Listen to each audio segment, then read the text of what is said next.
ॐ अज्ञानतिमिरान्धस्य ज्ञानाञ्जनशलाकया चक्षुरुन्मीलितं येन तस्मै श्रीगुरवे नमः। श्रीचैतन्यमनोभीष्टं स्थापितं येन भूतले स्वयं रूपकदा मह्यं स्वं महाकदान्तिकम्। वन्देऽहं श्रीगुरुन् श्रीयुतपदकमलं श्रीगुरुन् वैष्णवांश श्रीरूपं साग्रजातं सगुण रघुनाथान्वितं तं सजीवं सावधूतं सावधूतं परिजनसहितं कृष्ण चैतन्य देवं श्रीराधा कृष्ण पदान् सगुण ललिता श्रीविशाल। हे कृष्ण करुणा सिंधु दीनबंधु जगतपते गोपेश गोपिका कांत राधा कांत नमोस्तुते। तत्व कांचन गौरांगी राधे वृंदावनेश्वरी वृषभानुसुते देवी प्रणमामि हरिप्रिये। वाञ्छा कल्पद्रुवैश्च कृपा सिन्धुभैव च पतितानां पावनेभ्यो वैष्णवेभ्यो नमो नमः। जय श्री कृष्ण चैतन्य प्रभु नित्यानंद श्री अद्वैत गदाधर शिवासादि गौर भक्त वृंद। हरे कृष्ण कृष्ण कृष्ण हरे हरे हरे राम राम राम हरे हरे। आप सभी का स्वागत, आपको सभी को प्रणाम। कल हमने जो भागवतम की परीक्षित महाराज हैं उनका जन्म के बारे में बताया था। उनका जन्म होता है और सभी का परीक्षण करते हैं, अवलोकन करते हैं, इसी के लिए उनका नाम जो है परीक्षित महाराज होता है। और फिर युधिष्ठिर महाराज बहुत प्रसन्न होते हैं और सारे के सारे जो राज में ऋषि हैं, जितने साधु हैं, उनको सभी को यथा सम्मान उनको सभी को उपहार देते हैं, दक्षिणा देते, प्रसन्न करते हैं। बहुत सारी गाय जो है दान में देते हैं, बहुत सारी भूमि दान में देते हैं साधु ब्राह्मणों को और साधुओं को। फिर अभी शांति पूर्वक परीक्षित महाराज हो गए हैं, शांति पूर्वक वो अपना राज्य संभालते हैं कुछ समय तक। उसके बाद जो विदुर महाराज जो हैं वो भ्रमण के लिए चले गए थे। वो तब चले गए थे युद्ध होने से पूर्व, जब दुर्योधन ने राजसभा में विदुर महाराज का जो है अपमान किया था, उनको भला बुरा कहा था। उसी समय विदुर जी हैं अपना मंत्री पद छोड़ के, महामंत्री थे धृतराष्ट्र के, वहां मंत्री पद छोड़ के वो चले गए थे और अभी वापस अपने घर पे लौटे हैं। क्यों लौटे हैं अपने घर पे? लौटने का कोई कारण नहीं था, लेकिन विदुर महाराज जो हैं बहुत ही दयालु हैं। उनको दया आ गई है अपने बड़े भाई के ऊपर। उनके बड़े भाई धृतराष्ट्र जो है पुत्र मोह के कारण भूल गए हैं कि कुछ भगवत मार्ग में जाने के लिए, भगवत प्राप्ति करने के लिए अंतिम में तो कुछ करे। पूरे जीवन भर उन्होंने पुत्र मोह के कारण कुछ नहीं किया, भगवान का भजन नहीं किया। भगवान साक्षात सामने उपस्थित होकर भी जब दुर्योधन बंदी बना रहा था तब भी मुख दर्शक होकर देखते ही रहे। तो अभी विदुर महाराज वापस आते हैं और इनको समझाने के लिए आ रहे हैं, मुख्यतः धृतराष्ट्र महाराज को। तो उनको समझाने के लिए आ रहे हैं। समझाने से पहले जब विदुर महाराज जो है वो चले गए थे भ्रमण के लिए, तीर्थ भ्रमण के लिए, तब भ्रमण करते करते, बहुत सारे तीर्थों में भ्रमण करते करते बहुत सारे साधुओं से मिले, उनसे उपदेश प्राप्त किया। तीर्थ भ्रमण का जो मुख्य उद्देश्य है वो जानते हैं विदुर महाराज। तो वो साधु संग करने गए थे, न कि किसी तीर्थ में स्नान आदि करने। स्नान आदि करने जाना तीर्थ का गौण फल है, लेकिन वहां रहने वाले, भजन करने वाले जो साधु हैं उनका संग करना ही मुख्य फल है। महाभारत में और भागवतम में भी बताया गया है कि जो इस प्रकार तीर्थ में जाता है वो उत्तम संग कर पाता है। किस प्रकार? जो कि साधु संग करने जाता है तीर्थों में, है ना। हम भी वृंदावन जाते हैं, मायापुर जाते हैं, द्वारिका जाते हैं और भी अन्य अन्य स्थानों पे जाते हैं। तो वहां जाके हम साधु संग करके नहीं आ रहे हैं, साधु की संगति करके नहीं आ रहे हैं, तो हमने तीर्थ भ्रमण नहीं किया है, हमने धाम को अपने अंदर उतारा नहीं है। केवल धाम में गए और भागम भागी करके इधर से उधर दर्शन करके ऐसा करके ही आ गए हैं। सौभाग्य है तो वहां रुकना चाहिए, 1-2 दिन, 4-5 दिन जितने भी मिले एक जगह पे रुको। जैसे कि कोई गोवर्धन गया, गोवर्धन में ही रुक लो। गोवर्धन में जो साधु हैं, बहुत सारे साधु हैं, जैसे कि अभी 3 परिक्रमा करने वाले साधु जो हैं वो भी हैं, जो अभी चल नहीं पाते पैर से, क्योंकि पैर टूट गया है पूर्ण तरह से। चेतन बाबा, उनका संग कर लो। और भी बहुत, ये तो नामी संत है, उनका नाम बताया मैंने।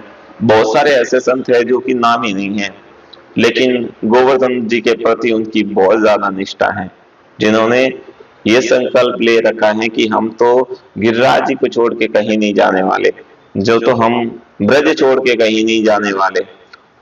अभी किसी जो संत कहीं नहीं जाने वाले उनका संग करने जाओ, क्योंकि वो तो आएंगे नहीं आपके पास में। बहुत सारे संत ऐसे हैं जो कृपा करते वश आ जाते हैं, लेकिन जो नहीं आ पाते उनका भी संग करो। उधर गिरिराज जी की तलहटी में जाके बैठो और भगवान के शुद्ध नाम से गिरिराज जी को प्रसन्न करने की चेष्टा करो, है ना। कोई वृंदावन जाते तो वृंदावन में संतों को मिलो, है ना, और वृंदावन की परिक्रमा करो प्रेम से। पूरा दिन क्या करेंगे? पूरे दिन तो साधु संग नहीं होता। तो गिरिराज जी की परिक्रमा करो, वृंदावन की परिक्रमा करो। 16 किलोमीटर की परिक्रमा है वृंदावन की। उसके बाद दर्शन के टाइम दर्शन कर लो और फिर खाली टाइम के टाइम साधु संग कर लो, है ना। इस प्रकार तीर्थ भ्रमण करते करते वो विदुर महाराज जो हैं वहां उद्धव महाराज को मिलते हैं, उद्धव जी को मिलते हैं और उद्धव जी को वहां पर उनसे भेंट होती है। अभी उद्धव जी उदास है। क्यों उदास है? कि भगवान जो है उनको अंतिम उपदेश देकर, जब उद्धव गीता कह रहे थे भगवान, तो हम 11वें स्कंद में पढ़ेंगे कि किस भगवान ने उद्धव गीता के अंदर भगवान ने उपदेश दिया है। तो जो उनको ज्ञान दे रहे थे, तभी वहां मैत्रेय ऋषि भी संयोगवश आ पधारे थे। मैत्रेय ऋषि है थे और उद्धव जी थे, और भगवान से उन्होंने प्रश्न किए और भगवान उनके उत्तर दे रहे थे। सभी युद्धकुल का नाश हो चुका था। युद्धकुल जो है आपस में ही लड़ा के भगवान ने उनको भेज दिए थे। युद्धकुल में बहुत सारे जो हैं देवता थे और बहुत सारे भगवान के परिकर थे। तो उनका अभी कार्य खत्म हो गया था, क्योंकि भगवान अभी वापस महापरायण करने की लीला करने वाले हैं, वापस गोलोक धाम को जाने वाले हैं। तो सबको भेज के ही लास्ट में ही जाने का विचार किया उन्होंने। तो जो देवता उनकी सहायता करने के लिए यदुनंदनों के घर पे जन्म लिया, यदुकुल में जिसने जन्म लिया, है ना, द्वारिका से फिर मथुरा से उधर चले गए थे, द्वारिका नगरी बसाई, द्वारिका में रहने लगे सारे के सारे, और वहीं से उन्होंने फिर सबको भेज दिया ऊपर। लेकिन बाह्य रूप से दिखते हैं कि महाक्लेश हुआ और महासंग्राम हुआ और उसमें आपस में लड़के मर गए, लेकिन मरे नहीं वो, उन्होंने अपना पार्थिव शरीर छोड़ा है। लेकिन वो दिव्य पद से वो देवता हैं, वो देवता लोक में चले गए। और फिर अभी भगवान जो है वहां इंतजार कर रहे हैं। किसका इंतजार कर रहे थे? उद्धव जी का। उद्धव जी जो है निराश होते हुए आए, भगवान के पास में आके बैठे तो कुछ शांति मिली, और फिर भगवान से प्रश्न करने लगे। फिर भगवान भी जाने वाले ये जान के बड़े दुखित थे कि हमको भी साथ में लेके जाओ। विदुर जी, ये उद्धव जी की तो यही इच्छा थी, लेकिन भगवान ने कहा नहीं, तुम यहीं रुको और यहाँ से तुम बद्री नारायण जो है नर नारायण ऋषि बद्रिकाश्रम है, वहां जाकर तुम रहना, है ना। फिर वो वहां से निकलते हैं और मैत्रेय मुनि भी साथ में थे। तो मैत्रेय मुनि पीछे से आ रहे, पहले विदुर जी निकल गए, उद्धव जी निकल गए। तो जो विदुर जी हैं वो भ्रमण करते करते पहले उद्धव जी से मिलते हैं और कृष्ण भगवान के बारे में पूछते हैं कि भगवान कैसे हैं, जो यदुवंश वाले हैं वो कैसे हैं। तो सबके बारे में बताते हैं और हम उनको मालूम चल जाता है कि भगवान अभी इस धराधाम पर है नहीं। सबसे पहले उन्हीं को मालूम चला है, विदुर जी को, इस प्रसंग के अनुसार, क्योंकि अभी तो पांडवों को मालूम नहीं चला है कि भगवान ने महापरायण कर लिया है। लेकिन उन्होंने बोला था भगवान ने कि मैत्रेय मुनि से कि आप जो है उद्धव जी को, ये विदुर जी को ज्ञान प्रदान करना। उनके कुछ प्रश्न हो गए तो उनके प्रश्नों का उत्तर जो है, वैसे तो वो धर्मराज हैं, यम धर्मराज के स्वरूप में है विदुर जी, उनको कोई प्रश्न है ही नहीं, लेकिन तो भी भगवान के दिव्य लीला के कुछ न कुछ प्रश्न करते ही रहते हैं, जिससे कि कुछ न कुछ लीलाएं प्रकट होती ही रहती हैं जन कल्याण के लिए, है ना। तो उधर उद्धव जी और विदुर जी दोनों ही मिलते हैं और भगवान के बाल लीला से लगा के किस प्रकार वो यशोदा मैया के साथ में थे और फिर वहां से ये आए, पूरी की पूरी लीला जो है उनसे सुनी। वो बोलने में असमर्थ थे क्योंकि वो पूरे भरे हुए थे उद्धव जी। तो पूरे भरे होने के कारण उन्हें ज्यादा कुछ नहीं बताया और फिर यही बोला कि मैं तो जा रहा हूँ बद्रिकाश्रम और आ रहे हैं पीछे जो है थोड़े आगे ही, आपके थोड़े आगे जो है मैत्रेय मुनि गए हैं, आप उन्हीं का संग करिए। वो किसी ऋषि के आश्रम में रुके हुए थे मैत्रेय मुनि, ओके, आप उनके पास जाइए। मैं बोलने में असमर्थ हूँ, मेरे तो जबान ही लड़खड़ा रही है। अभी कोई बहुत महावीर में हो तो उससे क्या ही बात की जाए, वो बात ही करने लायक नहीं हो रह पाता। तो वैसे तो उद्धव जी ने तो कुछ थोड़ा बहुत बताया कृष्ण भगवान की लीला के बारे में ना, लेकिन वो हैं भी तो बहुत बड़े ज्ञानी हैं उद्धव जी। उद्धव जी जो हैं देवताओं के जो गुरु हैं बृहस्पति, उनसे शिक्षा प्राप्त की है।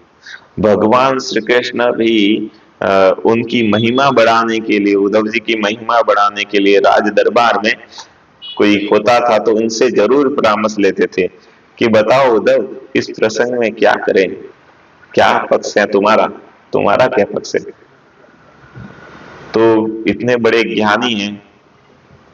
तो फिर वो उनको मैत्रेय ऋषि के पास में भेजते हैं और मैत्रेय ऋषि से भेंट होती है और मैत्रेय ऋषि से बहुत सारे प्रश्न करते हैं विदुर जी, जिसमें आगे हम पढ़ेंगे।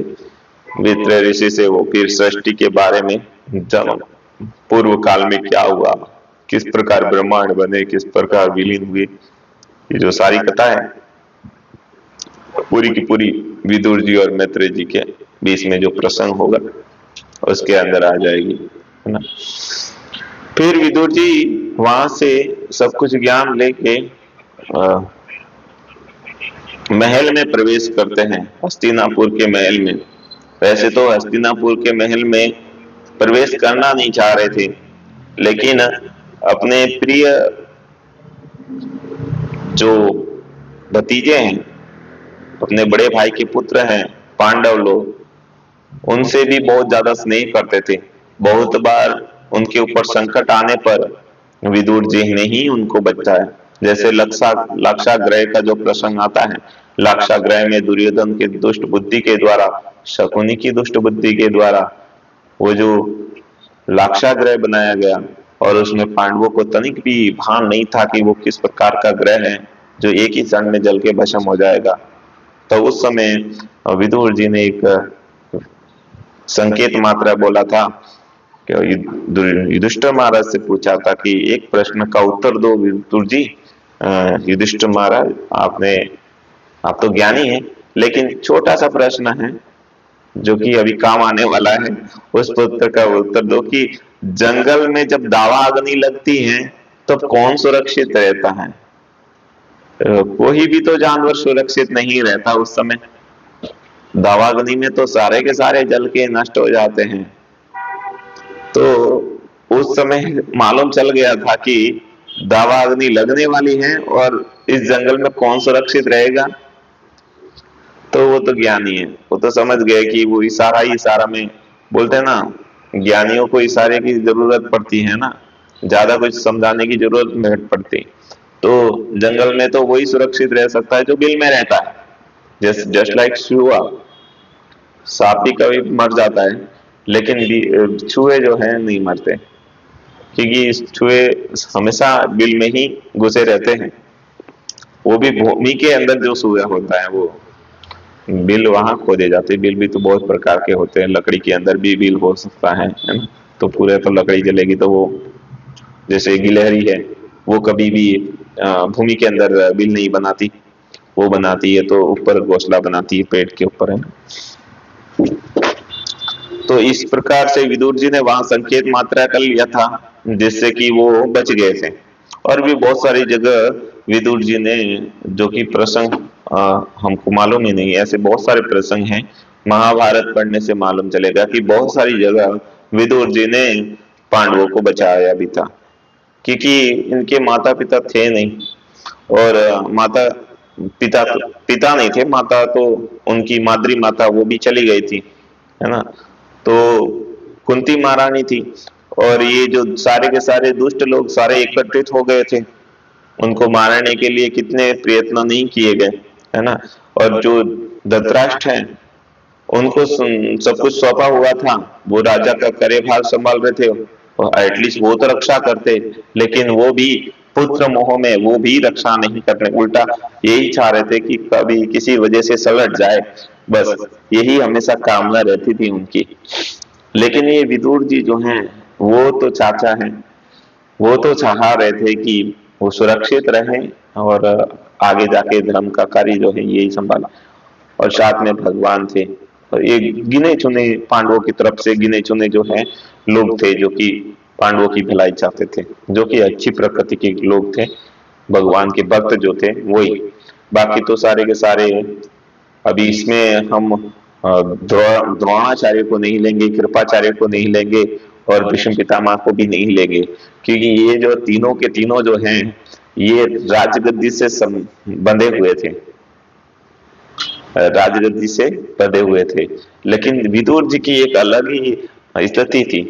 विदुर जी महामंत्री होते हुए भी उधर का वेतन नहीं लेते थे, इसके लिए उन्होंने युद्ध भी नहीं लड़ा। अगर वो थे मंत्री लेकिन वो अपनी कुटिया में रहते थे, एक कुटिया बना के, शहर वो पूरा हस्तिनापुर है तो उसके अंदर ही, राजमहल में नहीं रहते थे वो, तो दासी पुत्र है तो क्या हुआ, चाचा है ना, तो इतना बड़ा महल है तो उनको भी रहने के लिए दे देते, लेकिन वो नहीं रहते थे। बोलते ना जिसका नमक खाने पर उसका पूरा पूरा साथ देना पड़ता है ना। अभी किसी को काम निकालना होता है तो सबसे पहले उसकी खातिरदारी करते हैं, है ना। खातिरदारी करने से क्या होता है ना, उसका झुकाव स्वाभाविक ही हम अपने ऊपर हो जाता है। तो ऐसे वो सभी, विदुर जी तो महानीतिज्ञ है, उनको तो मालूम है कि आने वाला समय खराब आएगा, इन दुष्टों का तो कोई भरोसा नहीं, ये तो कभी भी बकवास कर सकते हैं और कभी भी हमला कर सकते हैं, ये मेरे को भी उखाड़ के फेंक सकते हैं। तो ऐसी स्थिति में उन्होंने कार्य करते थे उधर, लेकिन शाम को जाते थे उधर ही घर पे, और हस्तिनापुर से वेतन वगैरह नहीं लेते थे। हाँ? नहीं नहीं नहीं, वो नहीं नहीं, पहले से ही आप जानते होंगे कि एक प्रसंग आता है जब भगवान को 56 भोग के लिए बुलाया जाता है ना। जब ये युद्ध होना निश्चित हुआ तब दुर्योधन, सुनिए, दुर्योधन ने क्या किया, भगवान को प्रसन्न करने के लिए, जो यही नीति सबके साथ में सोचता है, भगवान को बुलाता है और 56 भोग जो 36 व्यंजन जो है वो वहां भगवान को निवेदन करता है। लेकिन भगवान अपना पेट भरा हुआ करके, मेरे को अपच है करके, इस प्रकार से बहाना करके वो वहां से निकल जाते हैं, 56 भोग ठुकरा देते हैं। अपने कीर्तन में भी सुना होगा किसी। और फिर वो कहाँ जाते हैं, विदुरानी के घर पे जाते हैं। विदुरानी के घर पे केवल केले थे, और वो भी इतने प्रेमी थी विदुरानी, भगवान की इतनी प्रेमी भक्त थी कि वो छिलका उतार उतार के भगवान को दे रही है, और भगवान बड़े प्रेम से खा रहे हैं। क्यों, तब तक तो विदुर जी आते हैं पीछे से, और कुछ छिलके, पूरा पूरा का पूरा दर्जन भर केला खा लिया होगा भगवान ने। तो फिर बाद में दो तीन केले बचे, तब जाके देखा कि उसका तो अभी तक ध्यान नहीं था, वो तो महासमाधि में ही थी विदुरानी। तो वो केले का जो अंदर का जो है वो तो गुदा, वो तो बाहर रख रही थी, और जो केले का छिलका है वो ही खिला रही थी। उल्टा हो रहा था, क्योंकि कोई अगर सचेत होए तब तो मालूम होए कि क्या दे रही क्या नहीं। वो तो ज्ञान शून्य हो गई थी प्रेम में। जब वो स्तुति जाती है तब समझ सकते हो कि कितने बड़े भक्त हो गए वो, है ना। माता की भी इतनी प्रेम नहीं होगा बच्चों के प्रति, माता भी बहुत संभाल के बच्चों को खिलाती, इतना प्रेम तो नहीं करती जितना कि उनका वात्सल्य प्रेम उनसे भी बहुत आगे था। विदुरानी जो है भगवान को वात्सल्य प्रेम की तरफ देखते थे, है ना। वो उनको खिला रहे, लाला को भूख लगी, और भगवान भी बड़े ही नटखट, उन्होंने जाते ही बोल दिया कि मेरे को तो भूख लगी है। ये भगवान जो है इन्होंने बहुत जगह बोला है कि मेरे को भूख लगी है, और उन्हीं के घर पे बोला है, उन्हीं के पास में जाके बोला है जिनके पास कुछ नहीं है। अभी द्रौपदी महारानी का जो कल परसों प्रसंग सुनाया, जब दुर्वासा मुनि आए तब भी उन्होंने क्या बोला, मेरे को भूख लगी। अभी विदुरानी के घर पे गए तब भी बोला कि मेरे को भूख लगी है। तो केला उठाता, घर पे कुछ नहीं था खाने के लिए, केवल वो केले थे, जो केले ही सामने कर लिए, और केले में भी फिर उल्टा ही खिला दिया केले में। और फिर जब पीछे से जो राज दरबार से आए विदुर जी, क्योंकि मालूम तो चल गया कि अभी हस्तिनापुर का थोड़ा कार्य होगा, वो कार्य खत्म करके जैसे जैसे पीछे पीछे आ ही रहे थे, तो पीछे पीछे आने तक तो उन्होंने बहुत सारे केले खिला दिए माता ने विदुरानी ने। और फिर बोलते, भाग्यवान तो ये क्या कर रही है, हाथ पकड़ लिया उनका।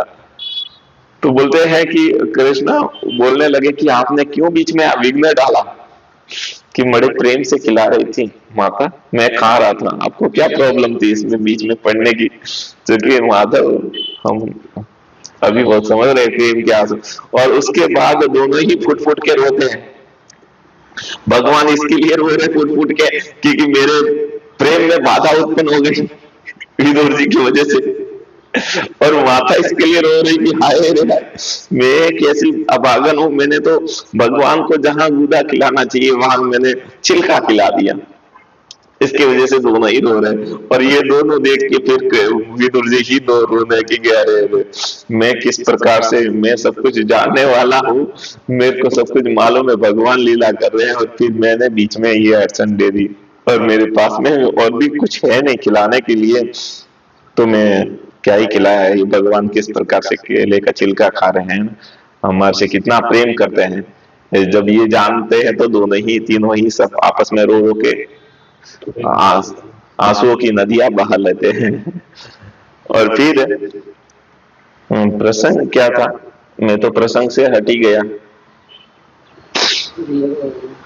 विदुर, हाँ, विदुर जी अपने घर पे महल में चले गए, और महल में जाते हुए वही बात हुई थी, उनका घर इतना अच्छा नहीं था, जैसी वो मैंने कुटिया बना रखी है ना वैसी चौपड़ी चौड़ी, जो आजकल बहुत सारे साधु जो हैं और जिनके पास घर परिवार होते नहीं, घर परिवार छोड़ के आ जाते हैं, और फिर उनके पास में रहने के लिए नहीं होता, तो वो वृंदावन में वगैरह ऐसी जगह पर, जहां ऐसी जगह खाली पड़ी है, वहां पर बांबू गाड़ के कुछ पन्नी वगैरह डाल के ऊपर उन्होंने, उस समय तो बांबू बहुत होते थे, तो बांबू से ही वगैरह थोड़ा बहुत ठीक ठाक जो है वो बना दी थी, कच्चा मकान जिसको है ना, वो ऐसा बना दिया था। तो वो भी वैसे ही रहते थे और उनको कोई गरज नहीं थी कि कोई मेरे को, किसी के आश्रित नहीं थे, बस स्वाभिमानी थे विदुर जी, है ना। तो किसी के बाप का नहीं खा रहे थे वो, है ना। तो इसके लिए फिर वो हस्तिनापुर के वो जो महायुद्ध हुआ महाभारत का, उसमें उन्होंने पार्टिसिपेट नहीं किया, उसमें उन्होंने भाग ही नहीं लिया। फिर विदुर जी वापस अभी घर आए हैं और घर घर आते ही देखो अभी पांडवों का कितना प्रेम है। पंच पांडव है, कुंती महारानी है, द्रौपदी महारानी है ना, और उत्तरा है, और छोटा बालक उत्तरा का जो है परीक्षित महाराज भी हो गए हैं। वो भी सबको देखकर सब रोने से लग गए। वो जो भगवान से और भगवान के बाद किसको प्रेम करते थे, वो विदुर जी को ही प्रेम करते थे। पांडव लोग जो हैं वो भी बहुत, पांडव लोग तो सभी से वैसे प्रेम करते हैं, लेकिन इनका प्रेम बहुत ज्यादा ही घनिष्ठ था, है ना।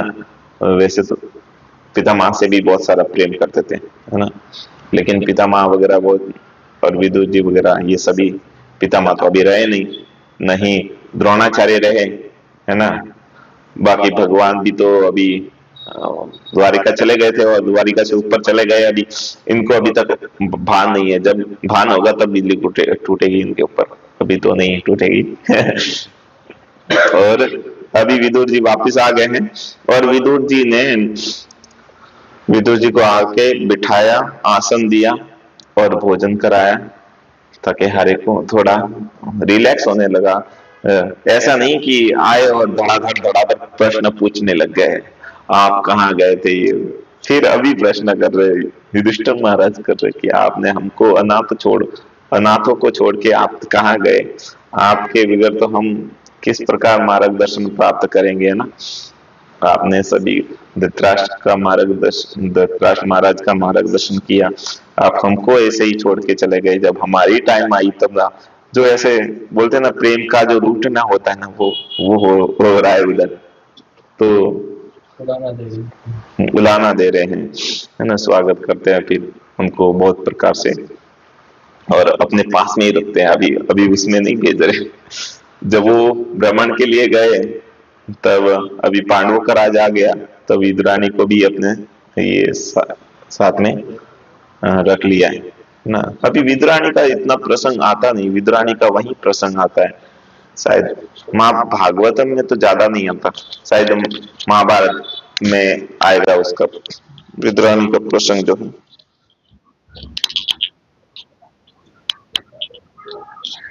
विद्राणी का वहां प्रसंग आएगा। और अभी स्वागत करते हैं, और विदुर जी का जो मुख्य उद्देश्य है वैराग्य प्राप्त कराना है। किसको? पुत्र मोह में जो मोहित हो चुके हैं गांधारी जी, और मुख्य रूप से धृतराष्ट्र, जिन्होंने पूरे जीवन भर पुत्र मोह के कारण कुछ और विचार ही नहीं कर पाए, उनको बहुत ही कड़ी कोटी खरी सुनाते हैं। जब तक कोटी खरी नहीं सुनेगा संसार से, है ना, तब तक जब तक ठोकर नहीं लगती ना, तब तक व्यक्ति संभलता नहीं है। स्टार्ट होने के लिए, वो इंजन स्टार्ट होने के लिए ना, उसके अंदर भी एक ठोकर लगनी जरूरी है ना।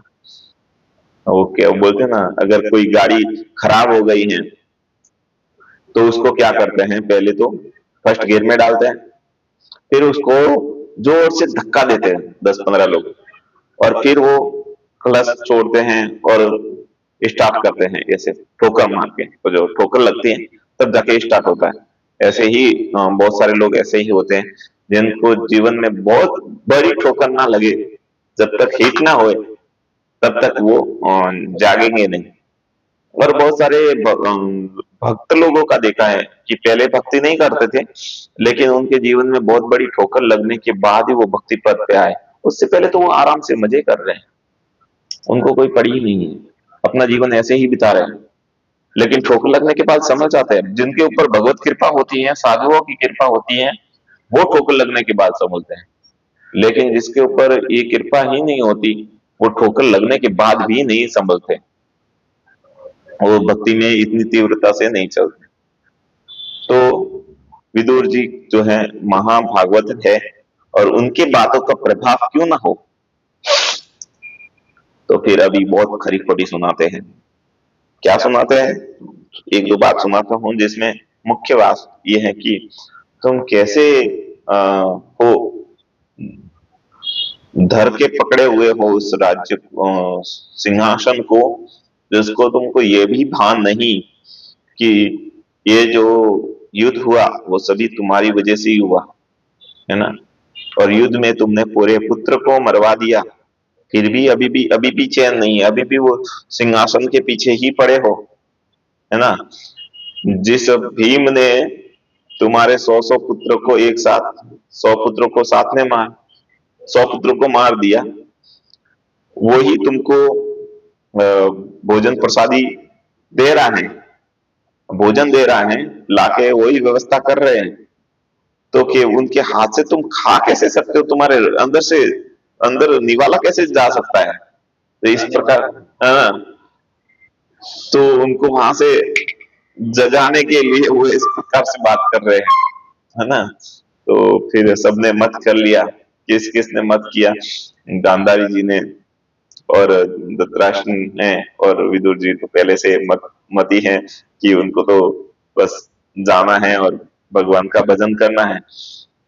तो एक रात्र को फिर पांडव लोगों को आश्वस्त हो गए कि अभी कहीं नहीं जाएंगे, है ना। वैसे ही वो रात्रि काल में सभी को बता दिया कि अभी कहीं नहीं जा रहे।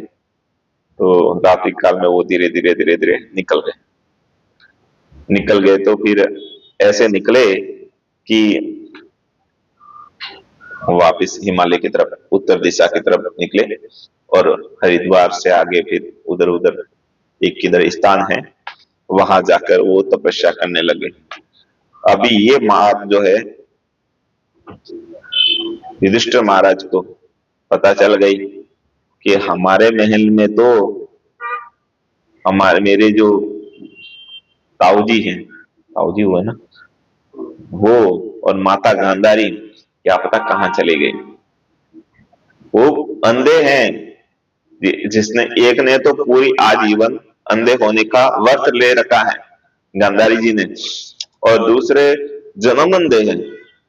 तो अभी वो किस प्रकार से ठोकरे खा रहे होंगे, वो चिंतन करते करते वो रो रहे हैं। वो उनको वापस से शोक हो गया। एक बार तो शोक हुआ था महाभारत में, युद्ध में मारे गए सब लोगों से, अभी उनसे फिर वो भीष्म पितामह ने शांत कर लिया, है ना, जैसे तैसे करके ठीक से राज्य कराने के लिए शांत कर लिया। अभी राज्य सुचारू रूप से चल रहा था। अभी ये पहाड़ दूसरा पड़ गया उनके ऊपर, तो व्याकुलता का, शोक का, कि मेरे जो है वो कहाँ गए, धृतराज कहाँ गए, मेरी माता गांधारी कहाँ गई। बड़ा प्रेम करते थे। युधिष्ठिर महाराज का स्वभाव ही कुछ अलग है। वो अपने जो उनका अहित करते थे उनसे भी बहुत ज्यादा प्रेम करते थे। उनकी नजर में कोई उनका दुश्मन था ही नहीं, है ना। अजात शत्रु थे, जिसका कोई शत्रु ही नहीं। उनसे शत्रुता करते थे लोग, लेकिन वो किसी से शत्रुता नहीं करते थे। वो तो विगस्तावश ये महाभारत युद्ध हुआ, नहीं तो अगर उनके केवल उनके जीविका के लिए अगर महाभारत युद्ध होता तो वो कभी भी उस युद्ध में ही भाग ना लेते, चाहे उनके प्राण ही क्यों ना ले जाए, है ना। वो तो धर्म की स्थापना के लिए, और बहुत सारे प्रसंग उसमें मिक्स है, इसके लिए उन्होंने महाभारत का युद्ध भी किया, है ना। फिर वो बहुत व्याकुल हो रहे थे, और बहुत भोजन प्रसादी भी रोज छोड़ दिया था, और बहुत व्याकुलता का वर्णन जो है भागवतम में आता है। फिर व्याकुलता को शांति नहीं हो रही है, तो फिर घूमते घूमते नारद जी वहां पहुंचे हैं। और नारद जी जैसे ही पहुंचे हैं, उनके चरणों में पड़ के जो रोए हैं। तो फिर नारद जी ने वहां दिव्य उपदेश दिए हैं युधिष्ठिर महाराज को, और वो उपदेश के कारण ही उन्होंने सांत्वना भी देगी कि भगवो वो जो है महात्मा विदुर के साथ में है, ऐसे ही नहीं। आप तो ज्ञानी हैं, आप सब कुछ जानते हैं, भगवान का भजन तो करेंगे नहीं तो क्या मनुष्य जन्म का फायदा ही क्या, है ना। आपके इधर तो सब रेडी मिल रहा है।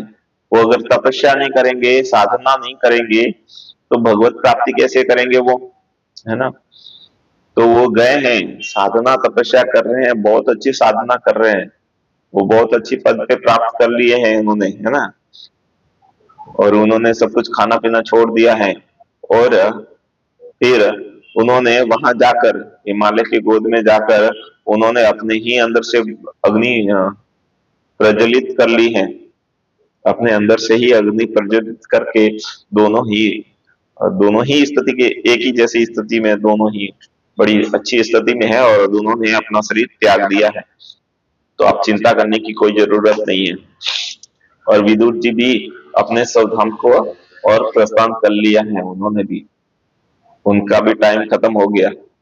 विदुर जी को भी एक श्राप मिला था, उस श्राप के कारण धर्मराज जो है इस पृथ्वी पर लीला कर रहे थे। अभी उनका भी जो श्राप पूर्ण हो गए हैं, उनका लास्ट कर्तव्य था इनको वहां तक छोड़ना और साधनाओं में लगाना, उसके बाद वो भी चले गए हैं। हाँ, एक ऋषि, एक टाइम क्या हुआ, इनको कैसे श्राप मिल गया, ये बात तब की है जब एक बार एक ऋषि थे और एक राजा, जो कोई राजा का नाम नहीं मालूम, नहीं ऋषि का मालूम, लेकिन प्रश्न ये ऐसा है कि एक राजा की यहाँ चोरी हो गई, धन की चोरी हो गई। तो राजा ने ढूंढते ढूंढते जहां चोर गए उनके पीछे लगा दिए स्पेशल सीआईडी, कुत्ते लगा दिए। तो मालूम चला कि ऋषि के आश्रम में जाके उनके तो फुटप्रिंट खत्म हो रहे हैं, पद और ऋषि को दोषी प्राप्त करके, ऋषि को दोषी मान के उनके वो मृत्युदंड दे दिया।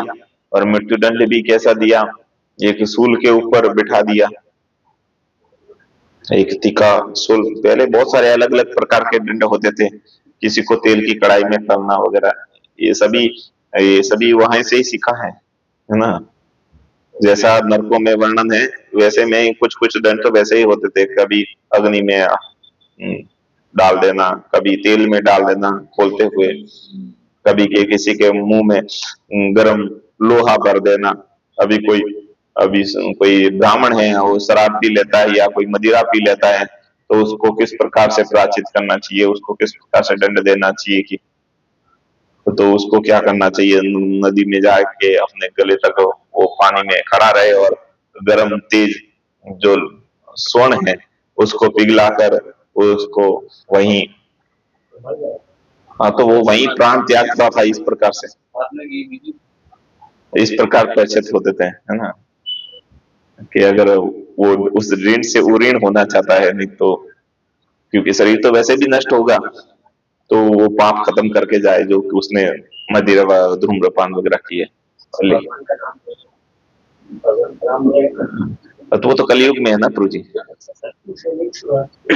हर युग के अलग अलग अलग जैसे इसी बोल रहे थे, कलयुग के लिए तो स्पेशल दिया गया, हरे नाम ही केवलम कलो नास्ति नास्ति नास्ति गतिरन्यथा, है ना। और कोई गति नहीं, और कोई उपाय है ही नहीं, सबके पास एक ही उपाय, माँ औषधि है ना। इदम शरीरम सतसंधि जर्जरम, ये जो शरीर है सतसंधियों से बना है, जर्जर है, इसके लिए क्या औषधि पूछेंगे तो एक ही मात्र औषधि है, भगवत नाम निरामयम, है ना, वही औषधि है। तो वहां से वहां समझाते हैं नारद जी, तो वो शांत हो जाते हैं कि चलो अच्छी बात हुई। वो गोलोक गोलोक में तो नहीं गए, वो ब्रह्म साहित्य वगैरह में जहां उनकी स्थिति हुई वहां तक वो चले गए, और वो भी चले गए हैं वहां पर। विदुर वापिस विदुर जी अपने पद पर स्थापित हो गए हैं, धर्मराज के पद पर। और अभी जो है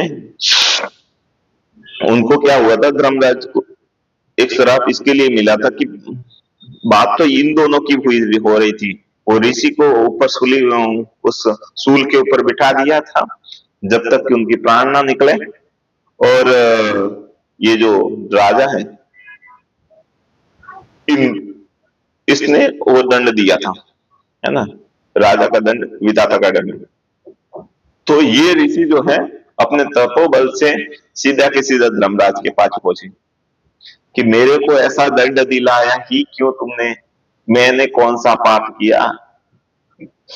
वो केस लेके पहुंच गए वहां पर कि बताओ, और फिर बोलते हैं कि तेरे को समझ नहीं है कि मेरे को दंड दिला रहा तू। तो उधर वो ऋषि ने उनको श्राप दे दिया था, धर्मराज को, कि धर्मराज ने क्या उत्तर दिया था बीच में फिर, कि आपके 5 साल से छोटे थे, 4 साल के थे या कुछ थे, आप अभी तक 5 साल के नहीं हुए थे, तो उस समय छोटे थे, तो आपने क्या किया था, एक कीड़े को लेके, एक कांटा होता है ना, कांटे के अंदर से डाल के आपने मार दिया था उस कीड़े को।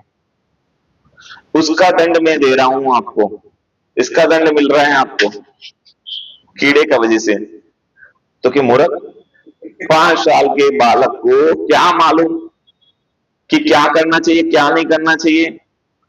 आज से अगर तूने 5 साल के बालक को कोई दंड विधान कर लिया, लिख लिया, तो तू तो, तेरे तो बुद्धि नहीं, तू तो जा, दासी के पुत्र के रूप में तू जन्म, शूद्र के रूप में तुम जन्म ले, है ना, वहां से भेज दिया। और वहीं से फिर विधान बना दूसरा कि 5 साल से जो भी बच्चा अगर कोई पाप करता है तो उसका जो दंड है, उसका पाप का जो कर्म फल है, वो उस बालक को नहीं भोगना पड़ेगा।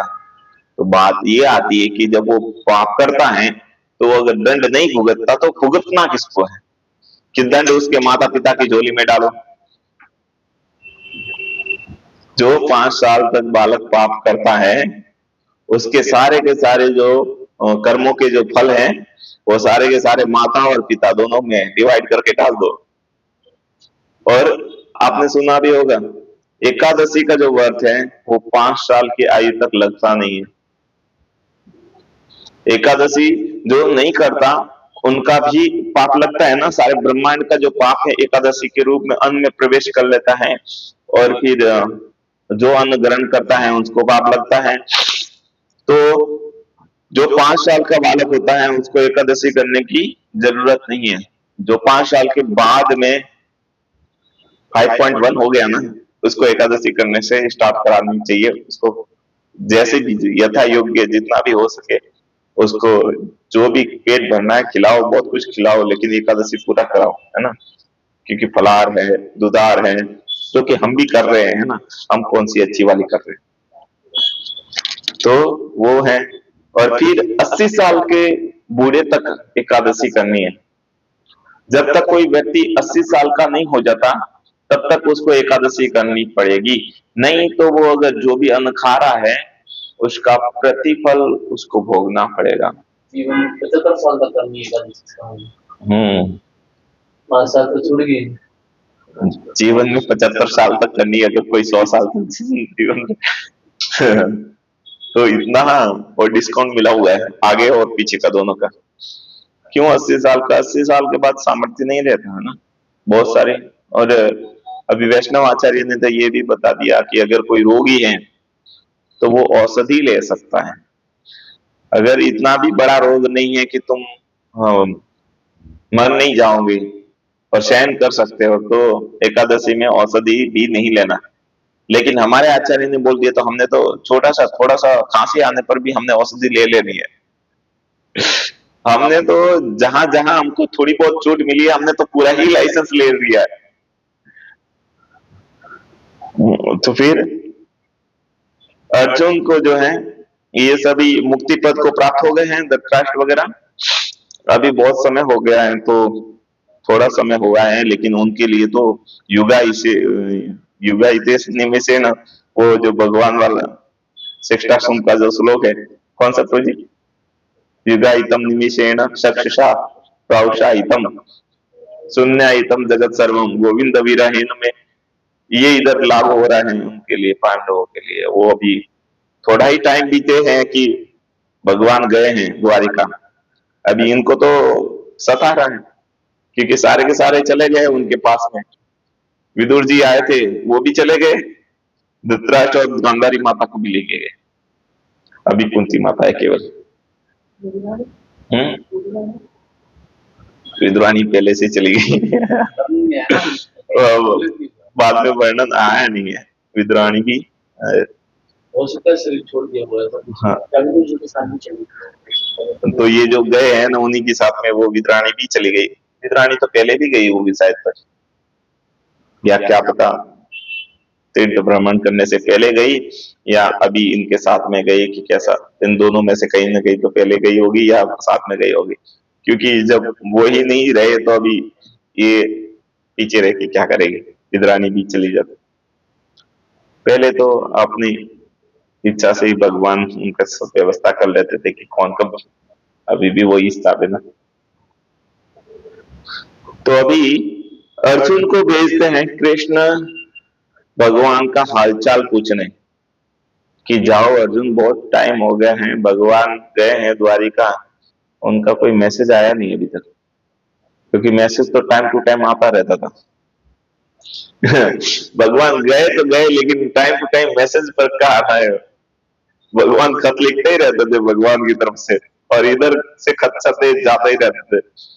लेकिन अभी थोड़े के बीच ही क्या हो गए, खत ही नहीं आ रहा, तो फिर भेजा, वो भेजा है तो उधर अर्जुन जो है कृष्ण भगवान से मिले। अरे कितना सौभाग्यशाली है अर्जुन, है कि अर्जुन मिल गए कृष्ण भगवान से। वो भगवान उनको वापस रवाना करते हैं वहां से, और अपनी जो रानियां हैं, कुछ रानियां जो हैं उनको अर्जुन के साथ में भेजते हैं कि इनको हस्तिनापुर लेके जाओ, अभी प्रलय आने वाला है यहाँ तो द्वारिका में, ऐसा समीकरण बैठ रहा है कि अभी सब नरसंहार होगा, तो आप ये जो रानी है उनको लेके जाओ। तो बड़े ही दुखी मन से, शायद उस समय भगवान चले गए हैं और वो रानियां पीछे बची है, उनको लेके आ रहे हैं। और ये आते आते जब चिंता कर रहे हैं महाराज, महाराज यानी कि युधिष्ठिर महाराज चिंता कर रहे हैं कि ऐसा दिन में ही अंधेरा सा रहने लगा है ना, और सिंहार जो है शहरों में आ गए हैं, वो भी चिल्लाने लगे हैं, हमेशा कौए जो है सामने काव काव काव काव करते रहते हैं, राजमहल पर मंडराते रहते हैं, है ना। और जो रात्रि के जो निशाचर है वो दिन में, क्योंकि रात्रि दिन के जैसी हो गई है, और रात्रि के निशाचर अभी दिन में भी प्रकट रूप से दिखाई दे रहे हैं, जैसे उल्लू वगैरह जो है, जो अपशकुन मान रहे हैं वो, है ना। इस प्रकार अपशकुन मान रहे हैं। जो दूध देने वाली गाय हैं वो भी अपने बछड़ों को दूध नहीं पिला रही, है ना, उनके से आंसू तरबत निकलते रह रहे हैं, क्या कुछ अनिष्ट होने वाला है ना। इतने में अर्जुन आते हैं। अर्जुन तो हारे हुए आ रहे हैं, क्योंकि बीच में उन्होंने भील समाज ने भगवान की रानियों को भी ले लिया है अपने पास में। और बहुत सारे आचार्य ये बोलते हैं कि वो भील जो बन के आए हैं वो ही कृष्ण है, और कृष्ण ने वापस अर्जुन को ये दिखा लिया कि मैं साथ नहीं तो तेरा जो अहंकार है ना वो किसी काम का नहीं। तो एक बात तो सत्य है, भगवान है ना अहंकार किसी का नहीं छोड़ते। भगवान खाते क्या है, तो क्या अहंकार खाते हैं। छोटे से छोटे भक्त जो कि अभी भक्ति भी नहीं कर रहे हैं, है ना, उनका भी अहंकार खाते हैं। मेरा मेरा भी ऐसा ही एक प्रसंग हुआ, है ना, मेरे को खुद को अनुभव हुआ। मैं तो कोई भक्ति नहीं हूँ, मैं तो बहुत छोटे वाला हूँ, कीड़ा भी नहीं हूँ, वो कीड़ा से भी छोटा, है ना। तब भी मेरा भी एक बार अहंकार ये हो गया कि मैं तो महाराज जी की कथा बड़े ध्यान से सुनता हूँ, क्योंकि मैं सामने बैठता हूँ, मेरे को तब तक संतुष्टि नहीं होती जब तक मैं सामने उनके आंख में आंख डाल के कथा पूरी ना सुन लो, मेरे को संतुष्टि नहीं होती, मेरे को समझ में भी नहीं आता, ये मंद बुद्धि होने के कारण। तो अहंकार ये हो गया कि मैं तो बड़े ध्यान से सुनता हूँ, बाकी लोग जो हैं मेरे दूसरे गुरु भाई जो हैं जो मठ में रहते हैं वो तो सुनते ही नहीं, कभी सोने का नाटक करते हैं। मेरे को गुस्सा आता है कि क्यों नहीं सुनते, महाराज जी की कथा सुननी चाहिए।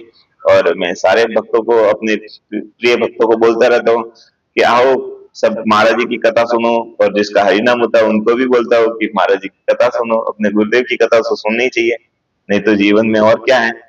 तो मेरे को अहंकार हो गया कि मैं तो बड़ी कथा सुनता हूँ, है ना, तो क्या हुआ कि दूसरे ही दिन जिस दिन मन में आया उसके दूसरे दिन सुबह सुबह महाराज जी कथा करने, और मैंने भरपूर निद्रा में सोना। मेरा सोना ऐसा है ना कि मेरे को जितना नींद चाहिए उससे 1 घंटा मैं फालतू नींद लेता ही लेता हूँ। अगर मेरे को 6 घंटे की नींद चाहिए तो 7 घंटे सोऊंगा मैं। तो ऐसा तो कोई हुआ ही कभी हुआ ही नहीं, कि बहुत कम हुआ होगा कि मैंने निद्रा नहीं ली और नींद अधूरी रहने के कारण, थकान होने के कारण, ऐसे कौन सा पहाड़ तोड़ रहा हूं मैं गोवर्धन में जो कि इतनी थकान हो गई। थकान होने के कारण मेरी आंखें लग रही हैं कथा में, और उस समय भरपूर आंखें लग रही है कथा में।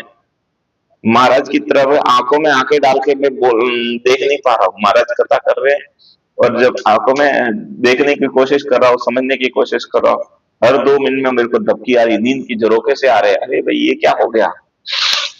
मैं आंखें धो के आ गया, उठ के अपने पीछे ही हमारा बेसन, उधर आंखें धो के सामने आके बैठ गया। मेरा तिलक भी मिल गया था। आंखें धो के अच्छे से आंखों में पानी घुसा घुसा के धो के आया। मैं अभी तो नहीं होगा। वहां पर भी हो रहा है मेरे को। वो जब तक पूरी कथा खत्म नहीं हुई तब तक वो, और आश्चर्य की बात, जब तक कथा चली ना तब तक मेरे को नींद के झरोखे आते रहे। फिर मैंने आश्चर्य से पूछा, महाराज श्री ये क्या चीज था। ये कुछ अलग ही हुआ मेरे साथ में।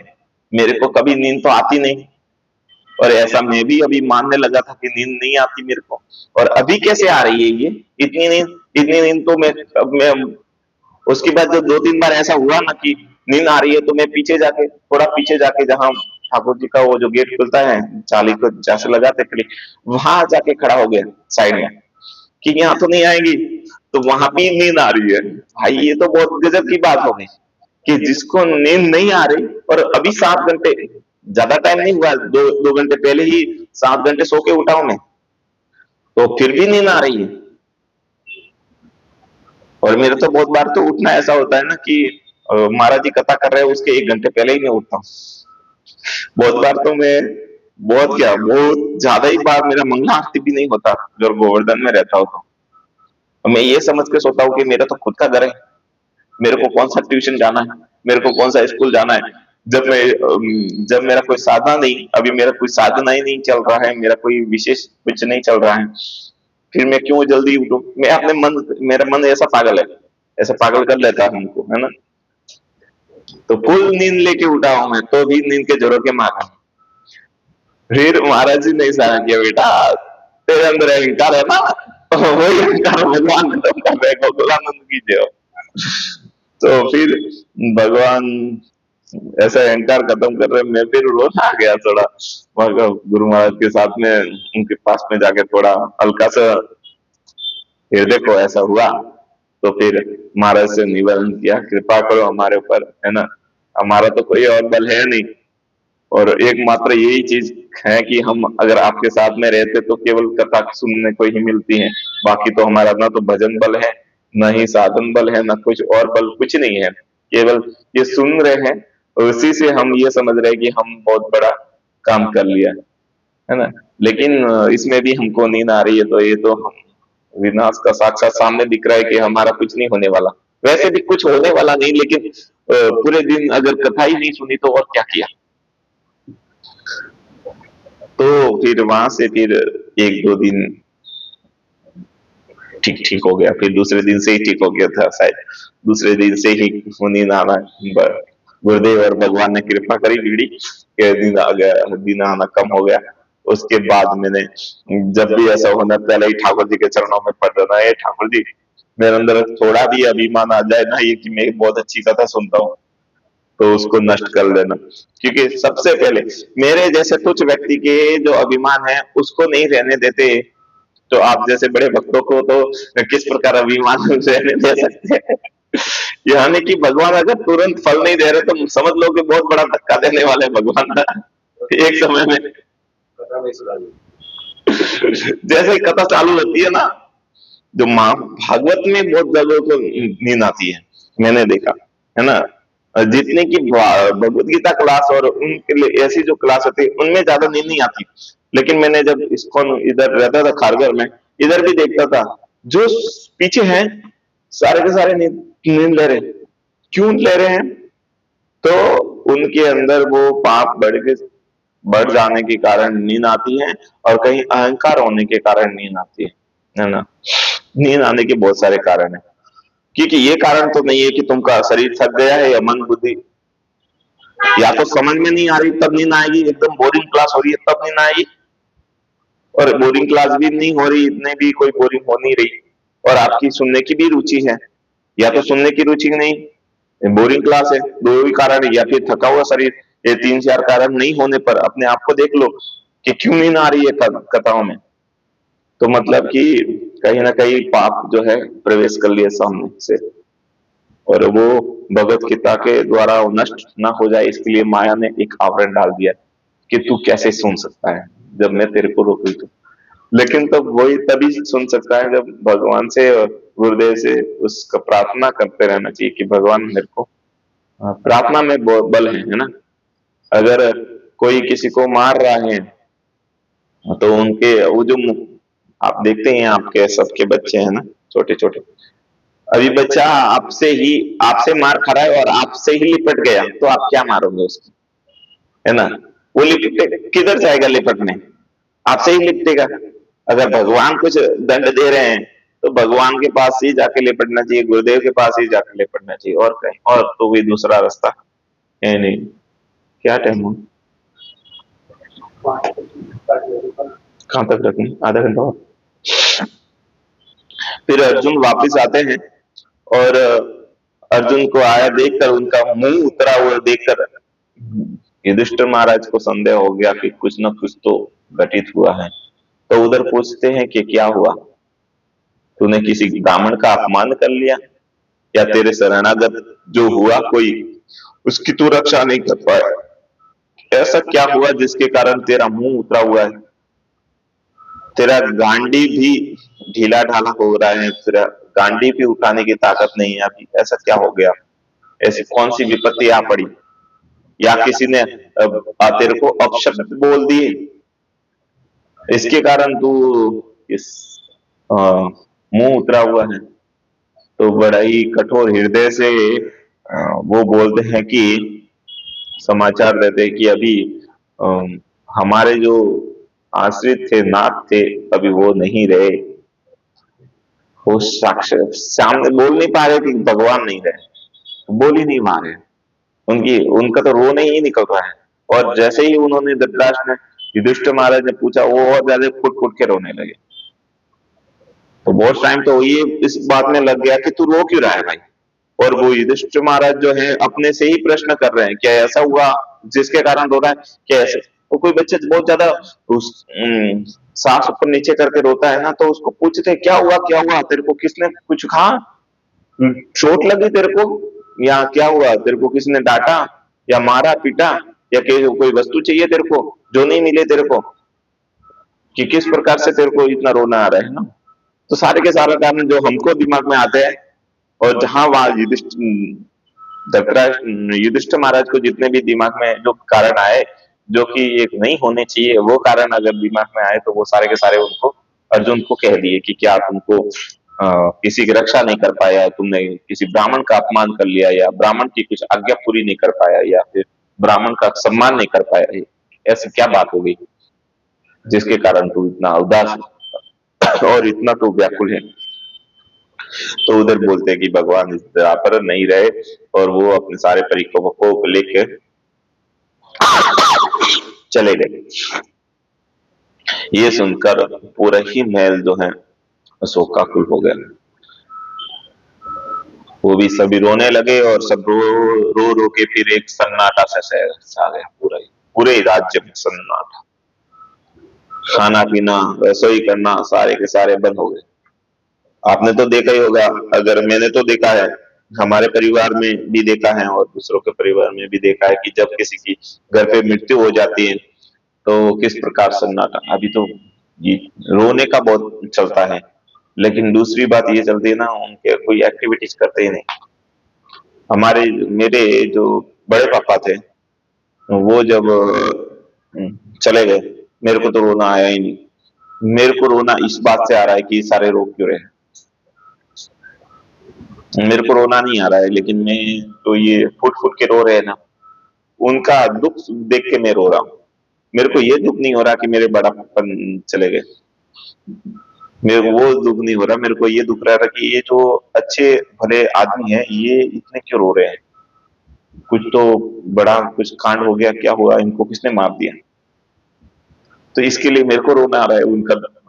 बोलते हैं कभी कभी ऐसा भी होता है, आपको जो बात सामने जो रोता है ना उसको देख के रोना आ जाता है। तो ऐसे ही होता है कि किसी के वो आंखें भर आती है ना, वो आंखों में कुछ रोग हो जाता है जिसकी आंखों से बहुत सारे मैल वगैरह निकलता रहता है, लाल पड़ जाती है, मैल नहीं लाल पड़ जाती है आंखें, अगर उसकी आंखों में देखो तो आपकी आंखों भी से भी वो पानी निकलने लगता है, वैसा भी होता है ना। वो ऐसे ही रोना आना भी अलग है ना, रोना भी बहुत प्रकार का हो जाता है, कोई तो खुशी के मारे रोता है, कोई दुख के मारे रोता है, कोई दूसरों को देख के रोता है, कोई किसी शोक में को बहुत पुरानी बात चिंतन करके फिर रोता है, कोई अपनी असमर्थता देखकर फिर रोता है, और बहुत प्रकार के रोने हैं ना, तो रोना भी बहुत प्रकार का है, इस संसार में रोना ही रोना है, हर पल पल पे रोना है, लेकिन सामने से कोई नहीं रो पाता है ना, जब रोना आता है तो कोई रोक नहीं सकता।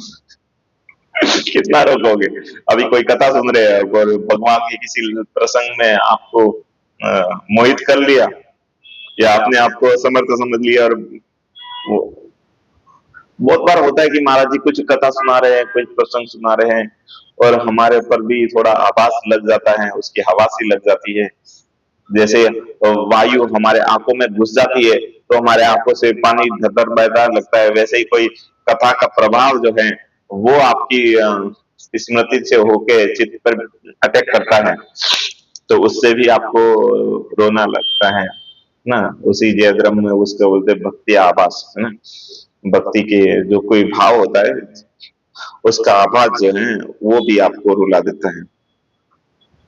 तो फिर वो रो रहे थे और सारे के सारे रोने लगे अर्जुन की वजह से।